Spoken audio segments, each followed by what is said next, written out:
क्योंकि जो अच्छे हैं वो सहयोग करते हैं और जो बुरे हैं वो बाधक बनते हैं सत्संग में, कथा में, जीवन में, उन्नति में, विकास में, सुख में। तो जो आपके जीवन में बाधा डालेंगे या खड़ी करेंगे उनकी भी स्तुति की है, आवश्यक है।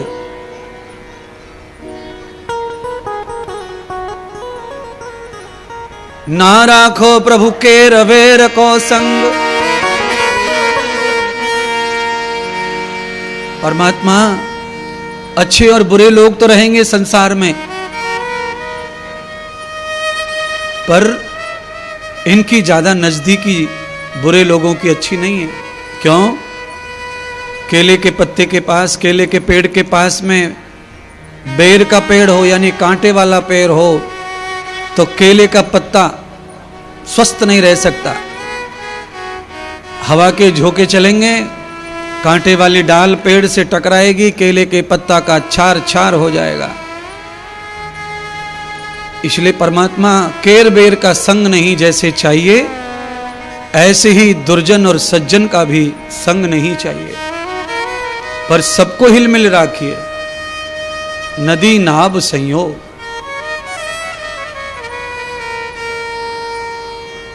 कभी कभी नाव जो है डूब जाती है नदी में, और हमेशा नाव पानी पर चलती है, तैरती है, पर कभी तो डूब जाती है। उदाहरण तो जल का दिया है, नाव का दिया है कि जैसे पानी बह रहा है अपनी धारा में और उस पर नाव चल रही है, धारा काटने वाला केवट अपनी बुद्धि से धार काट रहा है और नाव ठीक जगह पर जा रही है। पर वहां पर भी केवट चाहे कभी कभी कितना भी अच्छा हो, पर पानी का कोई भंवर आता है या कोई भूल होती है, नाव में ज्यादा वजन हो जाता है, बैलेंस बिगड़ता है, तो केवट फिर संभाल नहीं सकता, नाव पलटा मार जाती है। कितने पानी में जहाज डूब गए, बड़े बड़े होशियार पायलट पानी में जहाज चलाते हैं, फिर भी हादसा हो जाता है। 1000 वर्षों से केवट नाव चला रहा है, फिर भी हादसा हो जाता है। क्यों? हादसे का कोई पता नहीं कब हो जाएगा, क्योंकि मौत, ग्राहक और आपत्ति ये कभी बताकर नहीं आते। मौत का पता नहीं है, ग्राहक का पता नहीं है और आपत्ति का पता नहीं है। आप बढ़िया तरह से क्रीम चूस रहे हैं यानी आइसक्रीम, कार में बैठ के सामने मोबाइल में गाने चल रहे हैं, मस्त हैं आप, और आइसक्रीम खाते खाते अचानक गाड़ी संकट में पड़ गई। मान लो एक्सीडेंट हो गया, आ गया संकट, कह के नहीं आया, बता के नहीं आया। अगर संकट का पता होता तो उस रोड पे ना आते और ना आइसक्रीम खाते, उस पर ध्यान देते। पर ये 3 चीज का किसी को नहीं पता है। आपके जीवन में कब आफत आ जाएगी, आपके जीवन में कब मरण आ जाएगा और आपकी दुकान पर कब ग्राहक आ जाएगा, कोई नहीं जानता। तो फिर क्या करें महाराज? श्रीमद् भागवत कथा में भगवान सुखदेव कहते हैं, राजा परीक्षित, तुम्हारे भी जीवन में जो संकट आया और तुमसे अपराध हो गया, संत का अपमान हो गया, ये तुमने कभी सोचा ही नहीं था। एक दिन पहले तुमने कहां सोचा था कि मैं उस फलाने साधु के गले में मरा सांप डालूंगा? आपने कहां सोचा था कि मैं इतनी शिकार करूंगा? पर हो गया अचानक। दुर्बुद्ध जब आदमी हो जाता है तो ये संकट आता है, बुद्धि का विश्लेषण बिगड़ता है तो ये संकट आता है। कोई नहीं जानता था। यशोदा मैया ने अपने लाला को समझाया, लाला बहुत हो गया, अब तो हद हो गई, सब लोग परेशान हैं और पूरा गांव तेरी बदनामी कर रहा है और ये बदनामी अच्छी नहीं है पुत्र। बाबा का बड़ा नाम है, बड़ा नुकसान हो जाएगा। यशोदा मैया कैसे समझा रही है अपने लाला को, प्यारे बंधुओं, कि अच्छा काम करो। अच्छा काम नहीं है तुम्हारे मित्रों के संग में जो तुम खेल खेलते हो। तुम्हें तो आनंद आता है मटकी फोड़ने में, पर गांव में अच्छी चर्चा नहीं होती उसकी। मैया, मैंने नहीं की चोरी और ना मैंने मटकी फोड़ी है। गोपियां तो चिढ़ती हैं, उनकी बात नहीं मानो तो बुराई करती हैं, और सच बात है महाराज। गोपियां जो कह रही हैं वही करो तो बढ़िया है भगवान, और गोपियां जो कह रही हैं वो नहीं किया तो भगवान बड़े चोर हैं, फलाने ढिकाने। पूरे समाज का यही चलन है। आप किसी को जो कहें, आपके मन में जो है, अगर वो कहे, आपकी बात माने और वही करे जो आप कह रहे हैं तो बहुत बढ़िया है, सब अच्छा है। और आप जो कह रहे हैं वो बात कोई ना माने तो फिर आप उसके दुश्मन। समाज में यही चलता, पहले से चला आ रहा है। मैया समझा रही है, सभी को समझाना चाहिए। अरे तो ही समझाऊं मैं कन्हैया, तो ही समझाऊं मैं। अरे चोरी माखन की दे छोड़ कन्हैया, तो ही समझाऊं। चोरी माखन की दे छोड़ कन्हैया, मैं समझाऊं तो। चोरी माखन की दे छोड़ कन्हैया, मैं समझाऊं तो। हाँ, मैं समझाऊं तो लाडले, मैं समझाऊं तो।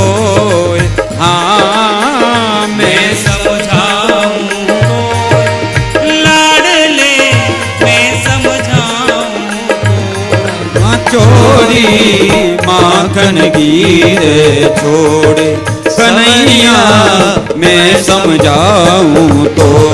चोरी माखन गिरे छोड़ कन्हैया, मैं समझाऊं तो।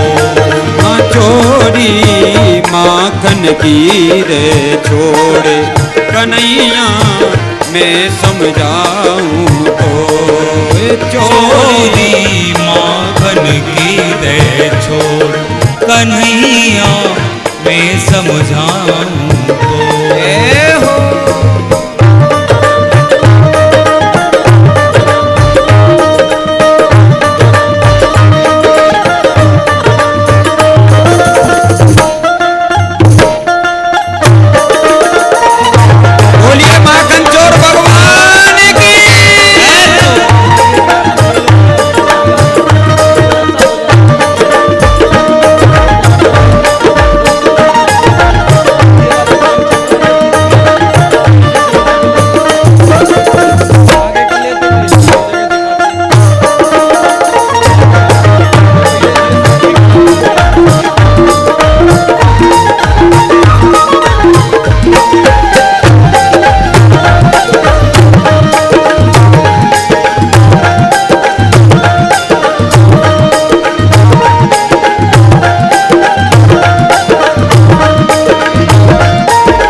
नंद बाबा के नौ लख गौए, नौ मन माखन हो। हाँ, नंद बाबा के 9 लख गौए, 9 लन माखन हो। हाँ, नंद बाबा के 9 लख गौए, 9 मन माखन हो। नंद बाबा के 9 लख गौए, 9 मन माखन हो। बड़ो नाम है नंद बाबा को, हंसी हमारी हो। बड़ो नाम है नंद बाबा को, हंसी हमारी हो। चोरी माखन गिरे छोड़े कन्हैया, मैं समझाऊं तो। चोरी माखन की दे जो कन्हैया मैं समझाऊं तो। हाँ बरसाने से तेरी भई सगाई मैं बतलाऊं तो। हाँ बरसाने से तेरी भई सगाई मैं बतलाऊं तो। बरसाने से तेरी भई सगाई मैं बतलाऊं तो। बरसाने से तेरी भई सगाई मैं बतलाऊं तो। बड़े घरन की राजा बिटिया नाई बरेगी तो। बड़े घरन की राधा बिटिया नाई बरेगी तो। चोरी माखन की दे छोड़ कन्हैया मैं समझाऊं तो। चोरी माखन की दे जो कन्हैया मैं समझाऊं तो। चोरी माखन की दे छोड़ कन्हैया मैं समझाऊं तो। चोरी माखन की दे जो कन्हैया मैं समझाऊं तो। चाहे माता मारो पीटो चाहे धमकाओ मोय। चाहे माता मारो पीटो चाहे धमकाओ। चाहे माता मारो पीटो चाहे धमकाओ मोय। चाहे माता मारो पीटो चाहे धमकाओ मोह।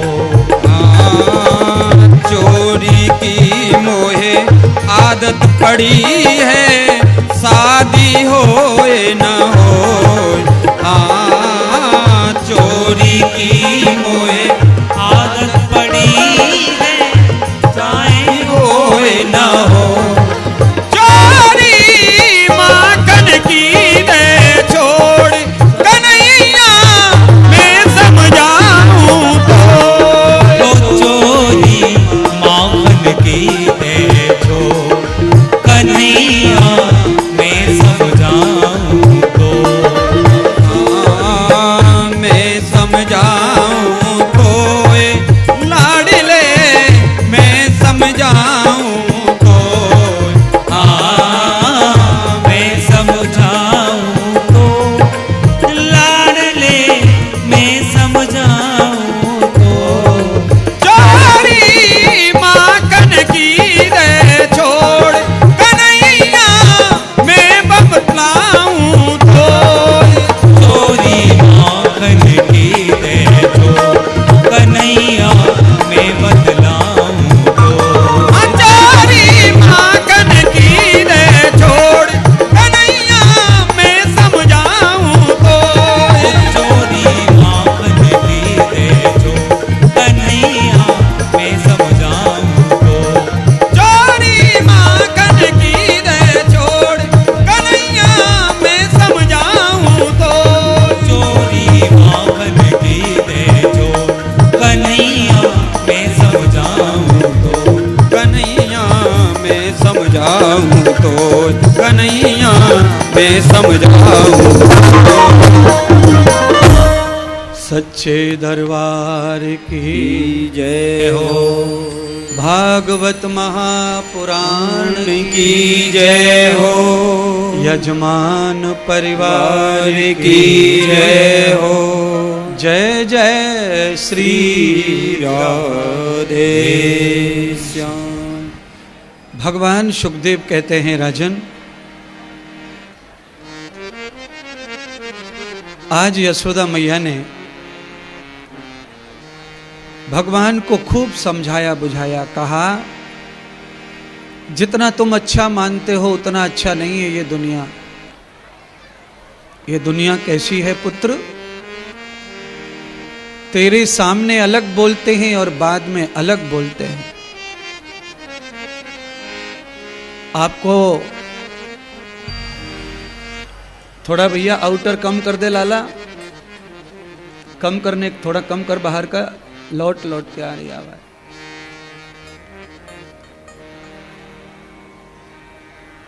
तेरे पास आदमी तो हैं, थोड़ा भेज दिया करना सुनने के लिए, क्या फर्क पड़ता है।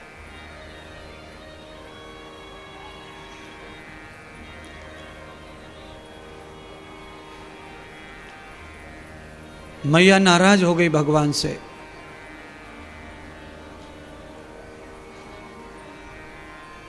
नंद बाबा आए, यशोदा मैया को मनाने लगे।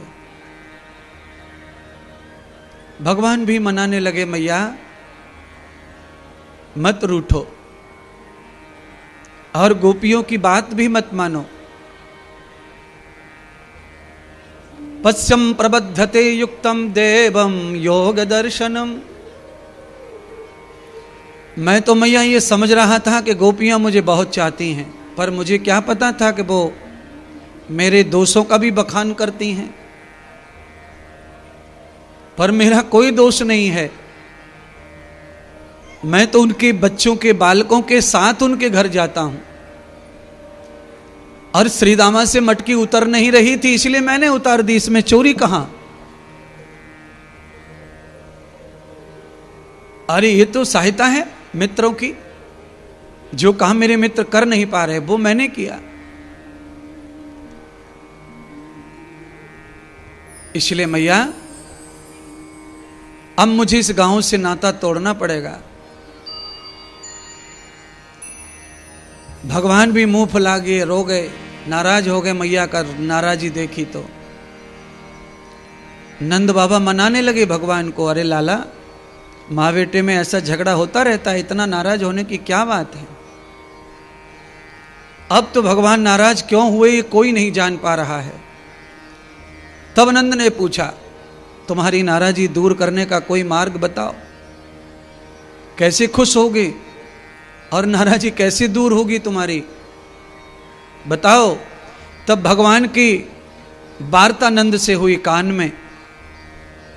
बालकृष्ण भगवान ने, मनोहर भगवान ने, माधव भगवान ने नंद के कान में कहा, बाबा अगर मुझे खुश देखना चाहते हो तो आज मुझे गैयन की सेवा करने दो और गायों के पाछे पाछे मुझे गाय चराने के लिए जाने दो ग्वालों के संग। अब मेरी खुशी उसी में है, अब मुझे कोई चीज अच्छी नहीं लग रही है। भगवान को यह पता है कि इस गैया की वजह से ही मैं धरती पर आया हूं। गाय बैकुंठ गई, धरती के दुख का कारण बताया और मैं आया। धरती का दुख, धरती का पाप सबसे पहले गाय को समझता है। धरती पर कहां हलचल हो रही है पाप की, पाप का परिणाम कहां आ गया, गाय से पहले इस बात को कोई नहीं समझ सकता महाराज। और धरती की रक्षा करने का काम सबसे ज्यादा गैया करती है। गौ माता की सेवा हो, गौ माता का सम्मान हो, गौ माता रक्षण हो, गौ माता राष्ट्रीय पशु हो, राष्ट्र माता हो। सारे देशों के अलग अलग चिन्ह हैं। हमारे भारत देश का चिन्ह शेर है,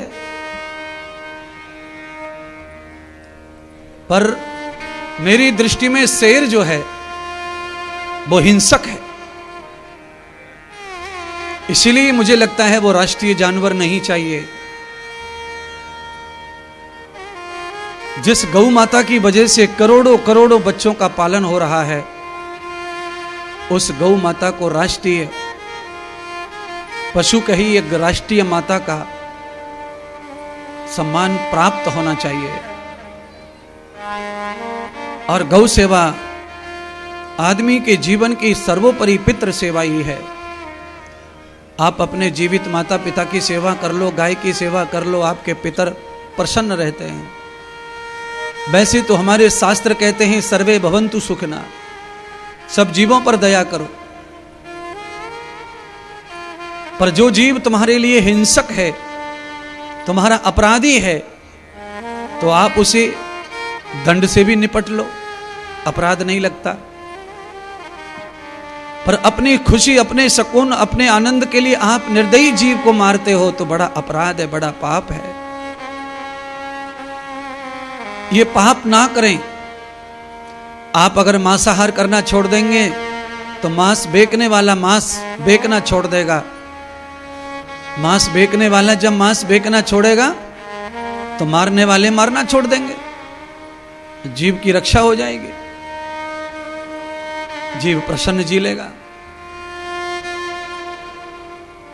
थोड़ा थोड़ा बदलाव सबको लाना पड़ेगा, तब जाकर हिंसा रुकती है। आज भगवान रोए तो मैया ने और नंद बाबा ने मिलकर के भगवान को गोपाल बनाया। कृष्ण भगवान दामोदर बन गए, मदन मोहन बन गए, मनोहर बन गए, मुरलीधर बन गए, मनमोहन बन गए, माधव बन गए, गोविंद बन गए, अब गोपाल बन रहे हैं भगवान। कोई बना नहीं रहा भगवान को, स्वयं भगवान कर्म कर रहे हैं और घर वाले उनका साथ दे रहे हैं। आज भगवान ने स्वयं ही कहा मुझे गोपाल बनाओ। कई बच्चे हैं जो चॉइस रखते हैं अपने घर में, थोड़े बड़े हो जाते हैं 10-12 साल के तो बच्चे कहते हैं पापा मुझे वकील बनना है, पापा मुझे कलेक्टर बनना है, पापा मुझे डिफेंस में जाना है, पापा मुझे देश की रक्षा करना है, मुझे डॉक्टर बनना है और मुझे साधु बनना है। ऐसे ही भगवान ने अपने माँ बाप के सामने रख दिया अपनी इच्छा कि मुझे गोपाल बनना है। अब गोपाल बनना तो बहुत अच्छी बात है। नंद बाबा के तो हृदय की बात हो गई, गदगद हो गया हृदय। जल्दी से बाजार गए और गोपाल बनाने की सामग्री लेकर आ गए। गोपाल का मतलब होता है गौपालक, उसके लिए सामग्री नहीं ले चाहिए, पर पहले ग्वाल जो गाय चराते थे उनका ड्रेस अलग होता था, पीतांबरी, धोती और पगड़ी, हाथ में कटिया, ग्वाले का भेष। हमारे यहां राजा का भी भेष है, हमारे यहां सेनापतियों का भेष है, हमारे यहां सिपाही का भेष है, हमारे यहां साधु का भेष है, हमारे यहां गृहस्थ का भेष है, हमारे यहां ब्रह्मचारी का भेष है। भेष से आदमी की सामाजिक स्थिति पता चल जाता है, उसके गुणों का तो नहीं पता चलेगा, पर सामाजिक स्थिति पता चल जाता है कि यह कौन सी समाज का, कौन से कार्य का, कौन से विभाग में है। और वेशभूषा की चर्चा शास्त्रों में भी है, ग्रंथों में भी है। जब राम जी को वनवास हो रहा था तब राम जी के राजकुमार राजा वाले कपड़े उतरवाए गए थे कैकेयी के माध्यम से, और उनको तपस्या करने वाले कपड़े पहनाए गए थे। गोस्वामी जी ने वहां पंक्ति लिखी हुई है, तापस भेष, तापस भेष विशेष उदासी, 14 वर्ष राम वनवासी। गोस्वामी स्वयं लिखते हैं इस बात को कि भगवान राम का भेष बदल गया, तपस्या वाला भेष, ऋषि वाला भेष हो गया। वस्त्र की जीवन पर बहुत महिमा है, वस्त्र से पहचान होती है व्यक्ति की। देखिए, आपको सरदार जी पहचानना है तो कैसे पहचानेंगे? उसकी दाढ़ी होगी, पगड़ी होगी तो आप दूर से पहचान लेंगे, चाहे वो सरदार नहीं होगा, पर उसने अगर ऐसा भेष बनाया है तो लोग कहेंगे सरदार है। मूछें कटी हुई होंगी, दाढ़ी बड़ी हुई होगी, गोल सी टोपी होगी तो लोग पहचान लेंगे इस्लामिक धर्म का है। तिलक होगा, चोटी होगी, जनेऊ होगा, कंठी होगी, लोग पहचान लेंगे हिंदू है। गले में कुछ पड़ा होगा, क्रॉस वगैरह, लोग कहेंगे क्रिश्चियन है। तो ये पहचान तो है सामाजिक, और समाज में ही पहचान बनाने के लिए लोग धर्म बदल रहे हैं, संस्कृति स्थापित कर रहे हैं। आवश्यकता वैसे थी नहीं इसकी, पर पर्वतों में जाकर के, सागरों में जाकर के जब साधना और तपस्या कर रहे थे, समाज की सेवा कर रहे थे, उसी के आधार पर सन्यासियों के नाम भी रख दिए गए।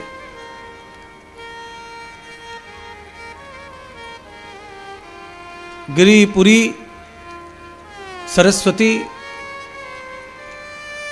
नाथ, सागर, ये सब जो संतों के जो नाम है, सन्यासियों के, अखाड़ों के, 10 नामी, ये सब तपस्या की वजह से नाम रखे गए हैं महाराज। शंकराचार्य जी ने जिन सन्यासियों को जिस दिशा में भेज दिया, उस दिशा का जो नाम था वही सन्यासियों का नाम हो गया। सरस्वती नदी के तट पर जो सन्यासी तपस्या कर रहे थे, उनका सरस्वती नाम पाड़ दिया। जो सागर के किनारे थे, उनका सागर पाड़ दिया। और जो पर्वतों में थे, उनका गिरि नाम हो गया। और जो बड़े बड़े धामों के, बड़े बड़े तीर्थों के निकट थे, उनका पुरी नाम हो गया। ऐसे ही सन्यासियों की संप्रदाय का, संसार का सामाजिक दर्शन हुआ, सामाजिक जन्म हुआ। आज भगवान के नए नए नामों का जन्म हो रहा है। वाधान पुरुषो यथाम,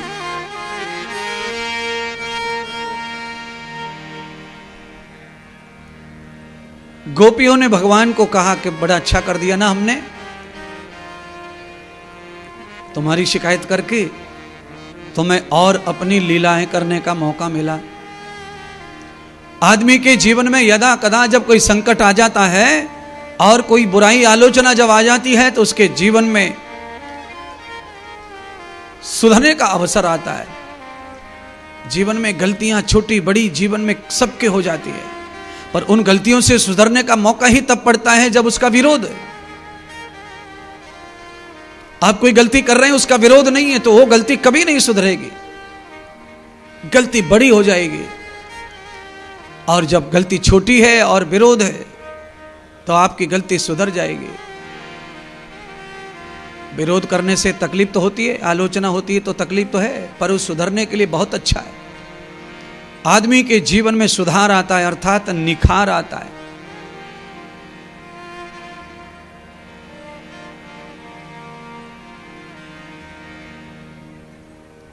आज भगवान को खुशी भी है कि आज गौ सेवा मिलेगी, और दुख भी है कि आज गोपियां, ग्वाल वाल और माता पिता सब छूट जाएंगे।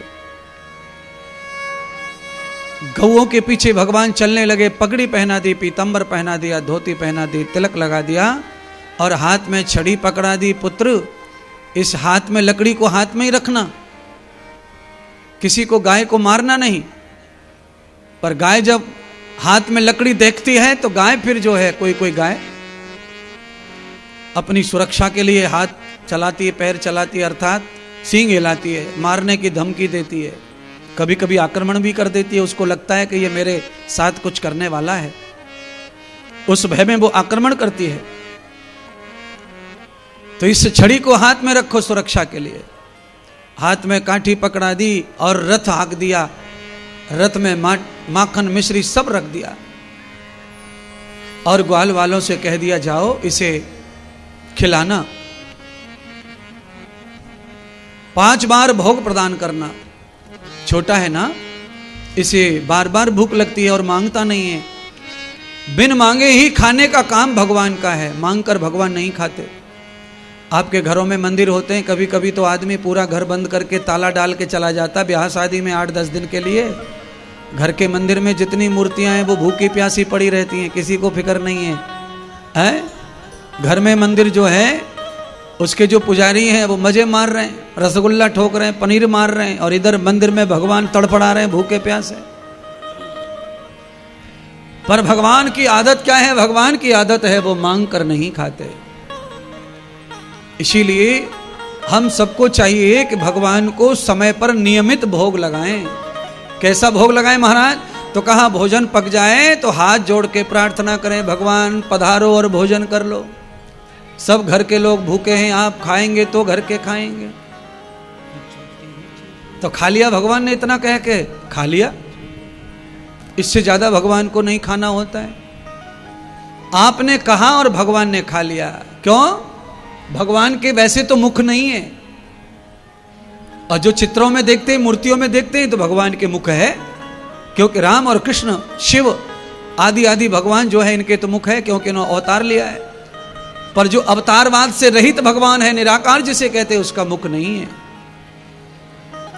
और जिसका मुख नहीं है, इसका क्या प्रमाण है? कहां लिखा है कि मुख नहीं है? तो वेद तो प्रमाण है ही निराकार ब्रह्म का, शास्त्र भी प्रमाण है, और पुराणों में भी साकार के साथ निराकार की भी चर्चा है, और ग्रंथों में भी, काव्यों में भी साकार निराकार दोनों की चर्चा है। बिन पग चलत सुनत बिन काना,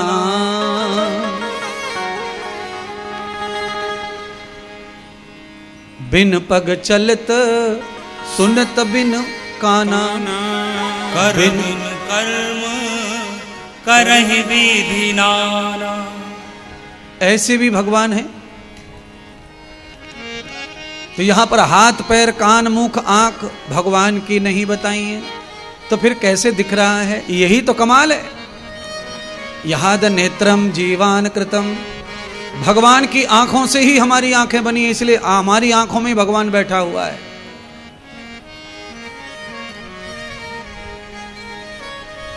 और आंखों में भगवान बैठा है, और कभी कभी भगवान आंखों से निकल जाता है। तो भगवान को चाहने वाले कहते हैं, परमात्मा निकलो मत, मेरे नैनों में ही समा जाओ। फिर से कहां चले गए?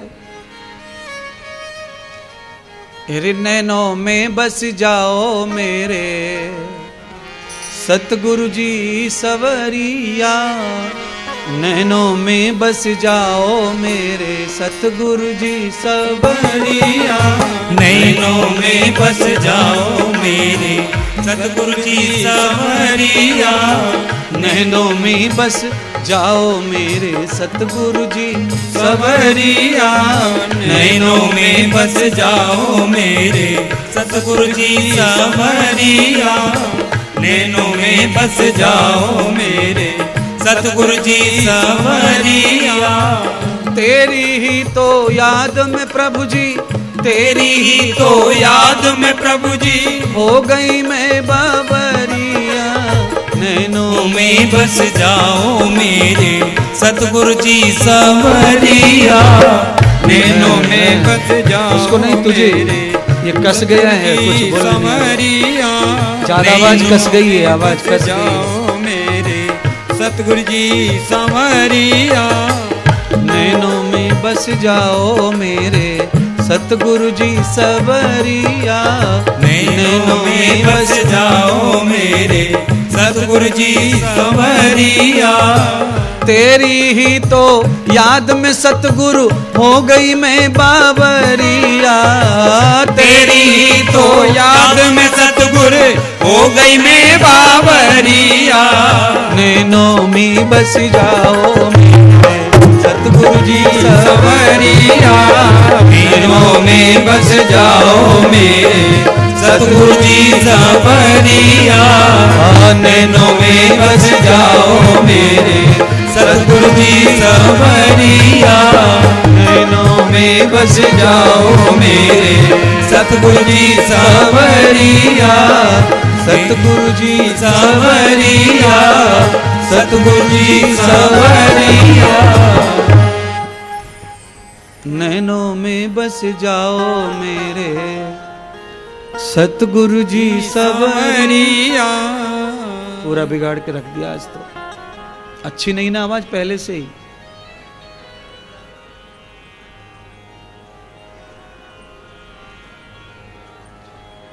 मैं कह रहा था उस पे आ जाइए लौट के।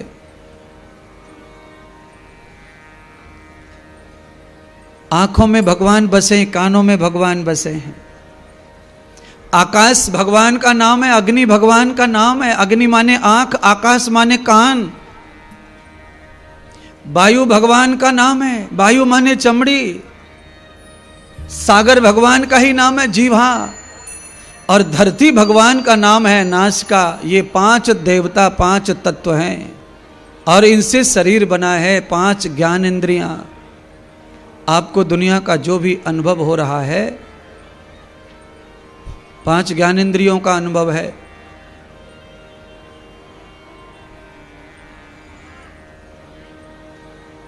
इसलिए भगवान है ये।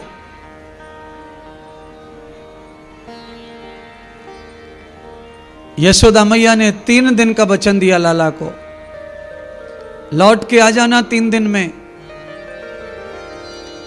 जो सेवा करने संसार की आए हैं वो 3 दिन 4 दिन नहीं गिनेंगे मैया, केवल मैया जाने दे, इसलिए परमात्मा ने हां हां कहा। चले गए ठाकुर जी। 3 दिन हो गए लौट कर नहीं आए गौ सेवा करके। 1 महीना होगा लौट के नहीं आए, साल हो गया लौट के नहीं आए, 2 साल हो गए लौट के नहीं आए, 3 साल हो गए लौट के नहीं आए। नंद अपने छोटे भाइयों को बार बार भेजते हैं, जाओ बच्चों को लेके आओ, बच्चों को लेके आओ। ऐसा योग आया कि पूरे ब्रज में अकाल पड़ गया।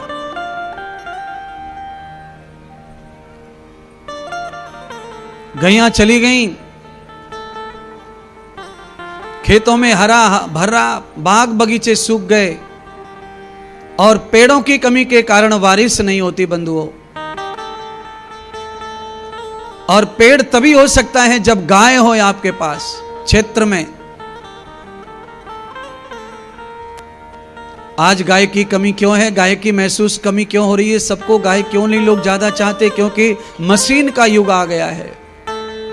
अगर 50 साल पूर्व चले जाएंगे तो हर आदमी को गाय प्रिय थी, क्योंकि सबको बैल चाहिए था, खरीदने के लिए पैसे नहीं थे। गाय पालेंगे तो बैल होगा, बैल होगा तो खेती होगी, तो गाय का लोग सब पालन करते थे।